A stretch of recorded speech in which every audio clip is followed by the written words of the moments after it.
লোকদের আন্দোলনের মধ্যে দিয়ে সেটা সফল হতে পারে না। তার জন্য বৃহত্তর আন্দোলন সংগ্রাম গড়ে তোলা প্রয়োজন। সম্ভবত এই লাল ঝান্ডার নেতৃত্বে গোটা রাজ্য জুড়ে সমস্ত টোটো চালকদের সংগঠিত করে বর্তমান সময়কালে টোটো চালকদের উপর যেভাবে আক্রমণের খাড়া নামিয়ে আনা হয়েছে, হঠাৎ করে যেভাবে রাজ্যের শাসক দল টোটো চালকদের উপর অন্যায়ভাবে রেজিস্ট্রেশনের নামে 17,000-18,000 টাকার চাপ সৃষ্টি করে টোটো চালকদের বেকায়দায় ফেলবার চেষ্টা করছে। সমস্ত টোটো চালকদের আমরা অভিনন্দন জানাচ্ছি।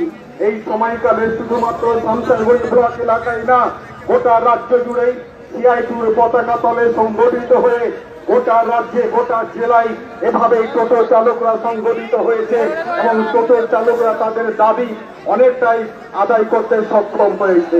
আপনারা খোঁজ নিয়ে দেখবেন যে আমাদের জঙ্গিপুর সাব ডিভিশনের জঙ্গিপুরে টোটো চালকদের উপর সর্বপ্রথম আক্রমণ নেমে এসেছিল। টোটো চালকদের উপর প্রশাসনিক আক্রমণ তার প্রথম ধাপ হচ্ছে টোটো চালকরা, সেই পঞ্চায়েতের টোটো চালকরা পৌরসভায় ঢুকতে পাবে না, পৌরসভার টোটো চালকরা পঞ্চায়েতে ঢুকতে পাবে না, এই রকমের ফতোয়া জারি করা হয়েছিল। সমস্ত টোটো চালক একত্রিত ভাবে যখন সংগঠিত হয়েছিল, সেই সময় স্বৈরতান্ত্রিক সরকারের প্রশাসনিক যে নির্দেশ তা প্রত্যাহার করতে বাধ্য হয়েছিল। আমরা আপনাদের কাছেও আবেদন করতে চাই, অনুরোধ করতে চাই, এই